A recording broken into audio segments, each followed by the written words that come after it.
Om Namo Bhagavate Vasudevaya. Om Namo Bhagavate Vasudevaya. Om Namo Bhagavate Vasudevaya. Srimad Bhagavatam, Canto 7, Chapter 15, Instructions for Civilized Human Beings, Text 37. Yai Swa Deha Smrita Anatma Martya Vit Krimi Vajmavat Te Enam Atmasat Kritva Shlagayanti Hi asattamah Yai swadeha smrito natma Martyo vid krimi basmavat Enam atmasat kritva Shlagayanti asattamah Yai by sannyasis who swadeha own body smrita consider anatma different from the soul martya subjected to death vit becoming stool creamy worms basmavat or ashes te such persons enam this body atmasat kritva again identifying with the self shlagayanti glorify is very important. He indeed asattamah the greatest rascals. Translation and purport by His Divine Grace, A.C. Bhaktivedanta Swami Srila Prabhupada. Sannyasis who first consider that the body is subject to death when it will be transformed into stool, worms, or ashes, but who again give importance to the body and glorify it as the self, are to be considered the greatest rascals. Please repeat. Sannyasis who first consider that the body is subject to death when it will be transformed into stool, worms, or ashes, but who again give importance to the body and glorify it as the self, are to be considered the greatest rascals. Purport. A sannyasi is one who has clearly understood through advancement in knowledge that Brahman, he, the person himself, is the soul, not the body. One who has this understanding may take sannyas, for he is situated in the aham, brahmasmi position. Brahma-bhutah prasannatma, socati, kankshati. Such a person who no longer laments or hankers to maintain his body, and who can accept all living entities as spiritual souls, can then enter the devotional service of the Lord. If one does not enter the devotional service of the Lord, but artificially considers himself Brahman or Narayan, not perfectly understanding that the soul and the body are different, one certainly falls down. Patanty. Such a person again gives importance to the body. There are many sannyasis in India who stress the importance of the body. Some of them give special importance to the body, the poor man, accepting him as daridra-narayana, as if Narayan had a material body. Many other sannyasis stress the importance of the social position of the body as a Brahman, kshatriya, vaisya, or sudra. Such sannyasis are considered the greatest rascals, asattamah. They are shameless because they have not yet understood the difference between the body and the soul, and instead have accepted the body of a brahmana to be a brahmana. Brahmanism, brahmanya, consists of the knowledge of Brahman. But actually the body of a brahmana is not Brahman. Similarly, the body is neither rich nor poor. If the body of a poor man were daridra-narayana, this would mean that the body of a rich man, on the contrary, must be dhani-narayana. Therefore, sannyasis who do not know the meaning of Narayan, those who regard the body as Brahman or Narayan, are described here as asattamah, the most abominable rascals. Following the Bali concept of life, such sannyasis make various programs to serve the body. They conduct farcical missions consisting of so-called religious activities meant to mislead all of human society. These sannyasis have been described here as apatrapa and asattamah, shameless and fallen from spiritual life. Yai svadeha smrito natma martyo vid krimi bhasmavat tainam atmasat kritva shlagayanti asattamah. Sannyasis who first considered that the body is subject to death when it will be transformed into stool, worms, or ashes, but who again give importance to the body and glorify it as the self, are to be considered the greatest rascals. Om Vishnu Vidaya Krishna Prasthaya Bhutaya Srimate Bhaktivedanta Swami Namane Namaste Saraswatam Deve Gauravani Vacharane Nirvishesha Srinivadi Paskadyade Satarane. Devotional service, as Krishna says in the Bhagavad Gita, is based upon the principle of jnana and vairagya. As it says in the Srimad Bhagavatam, Tat Chidadana Munayo Jnana Vairagya Yuktaya Prashanyatmani Chatmano Bhakti Shruta Grihitaya. In order to hear these scriptures correctly, the background has to be knowledge and detachment. Knowledge of the difference between ourselves and the body, and knowledge of how the Supreme Lord is ultimately the controller behind the universe, and that we're, in any case, whether we're an illusion or enlightened, we're dependent upon Him. Without such knowledge, there can't be detachment from the material world. One will misidentify oneself with the material body and imagine oneself to be the doer of the activities, and therefore either suffer when the activities are distressful or become artificially elated when the so-called material progress. One has to get out of the illusion of misidentifying ourselves with the body, and then the actual mood of devotional service can be there. Otherwise, if one identifies himself with his body, then he becomes more of a devotee of his body and mind than a devotee of Krishna. As I mentioned before, we wake up in the morning and we look in the mirror and we inquire for the mirror, mirror on the wall, who's the greatest of them all? And in illusion, we think that the mirror or the image before us is actually the deity that we're supposed to worship and serve. But this is all part of an illusory conception of life. Only when we actually become conscious of Krishna can we understand how our real interest is in service to Krishna. But if one misidentifies oneself with the body, then certainly the demands of the senses, the demands of the mind will be taken as all important, and one will not be very much inclined to actually do something selflessly to please Krishna. But on the other hand, if one is actually Brahman realized, therefore naturally one will seek after some kind of higher engagement than simply endlessly and ultimately uselessly serving the material senses without any real progress in life.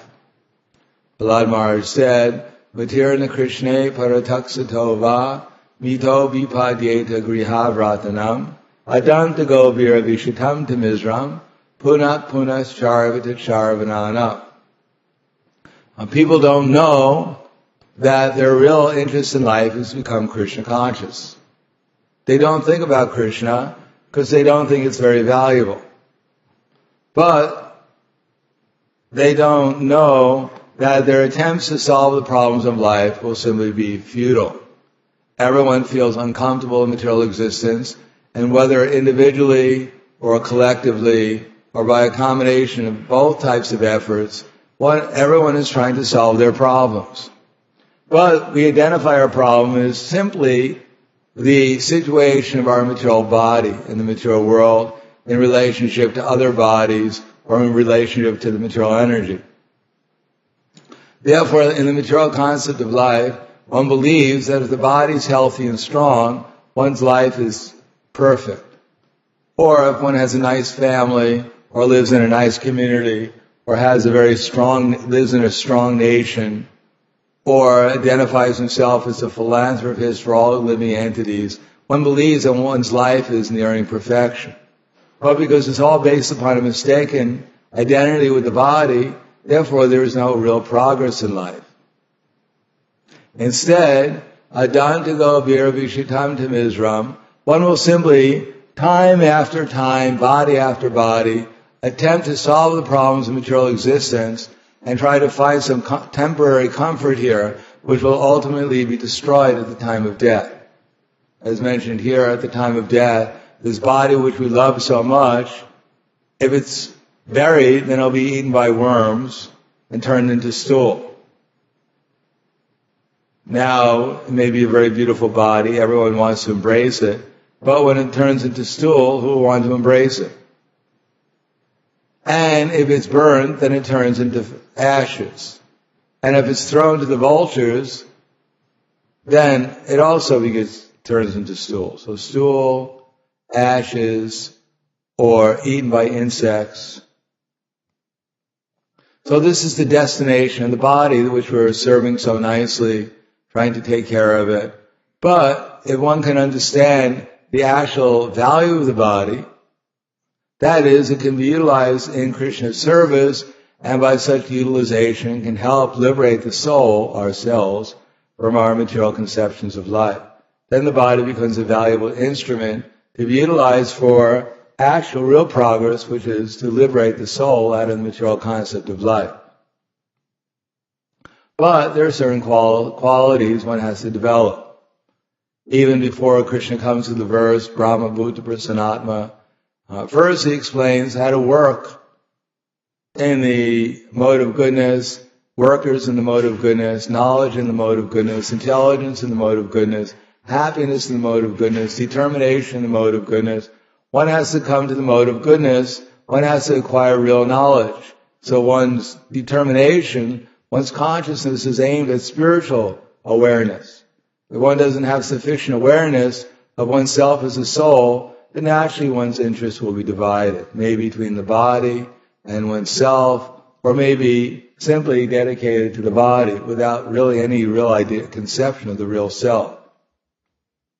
Therefore, one has to come to the mode of goodness, and then Krishna says, asakti buddhi sarvatra jitatma vigata spriha naishkarmim siddhim paramam matsam stamadhigacha. Yoma. Go. Jnanam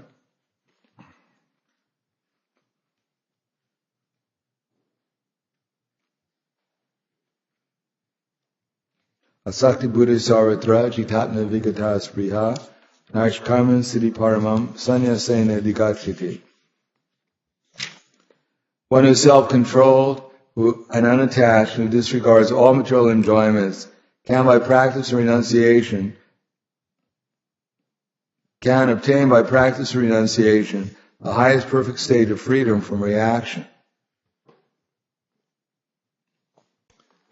So by such knowledge in the mode of goodness, one becomes renounced from the material concept of life, And then siddhim prapto yatha brahman tatatnotini bodhame samasaneva kuntya nishta gyanasya yapara. Now here, O son of Kunti, learn from me how one can attain this perfection. How one who's achieved this perfection can obtain to the supreme perfectional stage, Brahman, the stage of highest knowledge, by acting in the way I shall now summarize. And then Krishna summarizes what is the qualifications of realizing oneself as Brahman. It's not that we simply hear a class and theoretically separate ourselves from material energy. One has to act in such a way as to become qualified to realize oneself as being a soul. So therefore Krishna says, Budhya Vishuddhya Yukto Chidatmana Niyamyacha Shabdadin Vishayantyakva Raga Dvesha Vyudasyata Vivikta Desha Lagvasi Yatavat Kaya Manasa Dhyana Yoga Paro Nityam Vairagya Samupashitya Ahankara Phalam Darpam Karma Krodha Purigraham Vimucha Nimiro Shanto Brahma-bhutah Kalpate. Being purified by his intelligence and controlling the mind with determination, giving up the objects of sense gratification, being free from attachment and hatred, one who lives in a secluded place, who eats little, who controls his body, mind, and power of speech, who is always in trance and is detached, free from false ego, false strength, false pride, lust, anger, and acceptance of material things, free from false proprietorship and peaceful, such a person is certainly elevated to the position of self-realization. So this is just the qualification to become self-realized. What to speak of engaging ourselves actually in devotional service. So this is an exalted position, which we can see in personalities such as Maharaj Shabdev and Jad Bharat, how they were perfectly conscious of their spiritual position, and therefore, although they may have been very powerful for the material sense, they were always free from false prestige, false strength and pride. They were done with all kinds of materialistic desires, and they didn't consider themselves a proprietor. They were simply situated peacefully in the position of Krishna consciousness.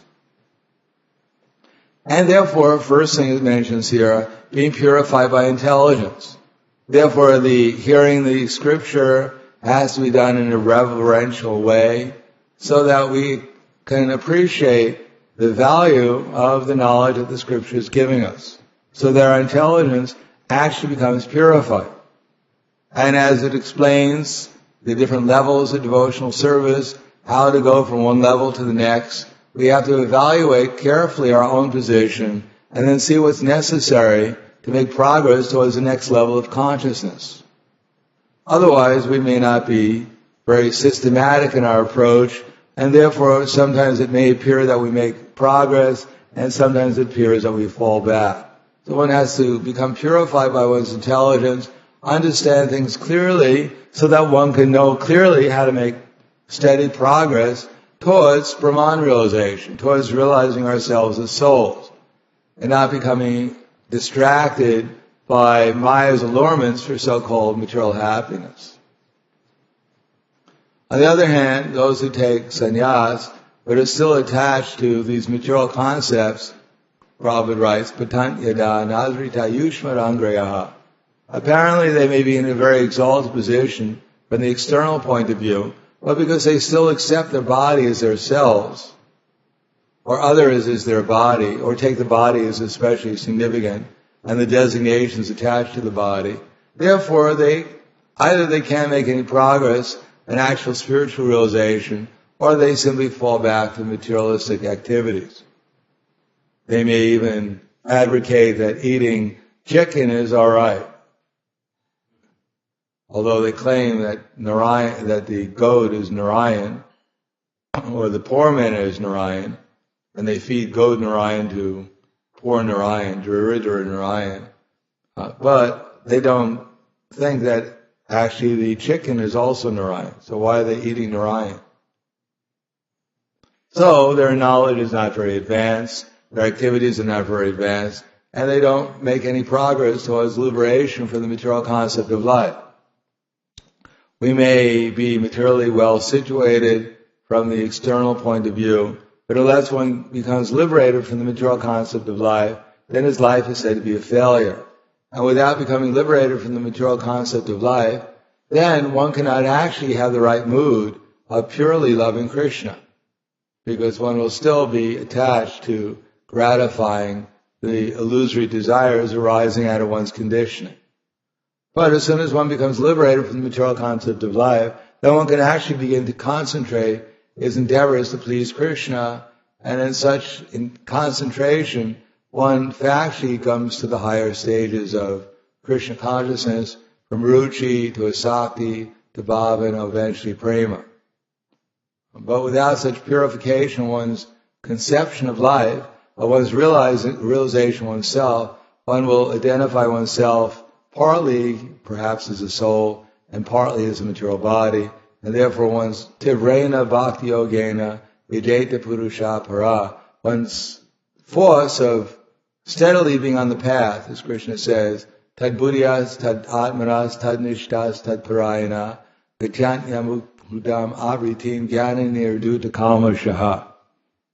When one's faith, mind, and refuge are all fixed in the Supreme, then one becomes cleansed of all material misgivings through complete knowledge, and thus proceeds straight on the path to self-realization.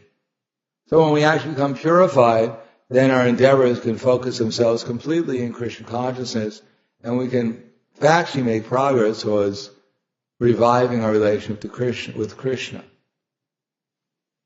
Then, what is the vision? Vidya vanaya sampane brahmani gavi hashtini shuni chaiva swapake cha pandita samadarshana. Such a person sees everyone as Krishna's servant, trapped by material conceptions of life, and therefore tries to liberate them by giving them knowledge of their real identity and the path by which they can become free. Of course, in this age, by the mercy of Lord Chaitanya, that we simply hear regularly Srimad Bhagavatam, Bhagavad Gita, then we'll get the clue how to chant Hare Krishna offenselessly, and by such offenseless chanting in the association of devotees, we'll be able to appreciate the service of the deity in the temple and try to spread Krishna consciousness for the benefit of others, especially ourselves also. So we'll stop there. Thank you. Any questions? Yes. The instructions you've been giving us seem to be based on a person's own behavior. What place or role do grace or mercy have in this process? Well, as one priest said, we should act in such a way as everything depends upon us, and we should pray as if everything depended upon Krishna or God. If we act properly, we try to act properly, we try to follow the instructions coming down in simple succession, then Krishna will help us. So when Krishna sees our determination, our effort, then he reciprocates and he gives us the intelligence by which we can make further progress. So as long as we make an effort, then Krishna will help us. And as soon as we stop making an effort, then Krishna doesn't help us anymore. So it's a combination between our effort and Krishna's kindness helping us. Anything else? Yes. My question is how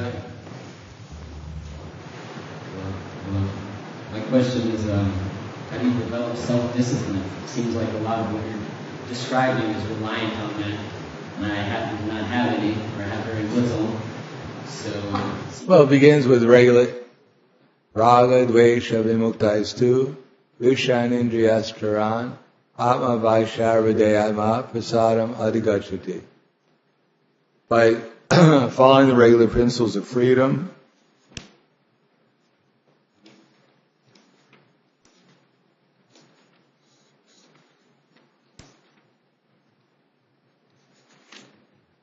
but a person free from all attachment and aversion, and able to control his senses through regular principles of freedom, can obtain the complete mercy of the Lord. So regulation, sadhana bhakti, we have to take the sadhana bhakti to the best we can. Chant a certain number of rounds a day, try to come to the program regularly as much as possible, and then regulate one's life according to the scripture. And if one can't follow so strictly, at least one has to follow to the best of one's ability. And then by practice, one will be able to improve. If we want to improve, then Krishna will help us. So we have to set some kind of regulations. How many rounds we're going to chant a day, how much we're going to hear and chant about Krishna. So this has to be regulated. So I've been on this process before, chanting 16 rounds, 6 months, a year, and then I found that I just didn't have the discipline. Then I went down to 9. Just regularly chanting 9. Said I'm not going to go lower than 9. And then there's time. Well, one has to keep good association and hear regularly. Otherwise, one will lose determination. And if not, then Maya will test us. We stop associating with Krishna, we give up then we'll associate more and more intimately with Maya, and Maya will chastise us.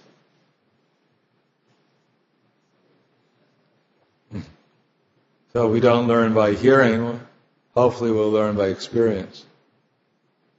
And if we're very unfortunate, we won't learn. But Maya won't give up on us. She'll keep on kicking us. Anything else? Okay, thank you very much. Grantaraj Srimad Bhagavatam ki jai. Srila Prabhupada ki jai. Gaur Premanande Haribo.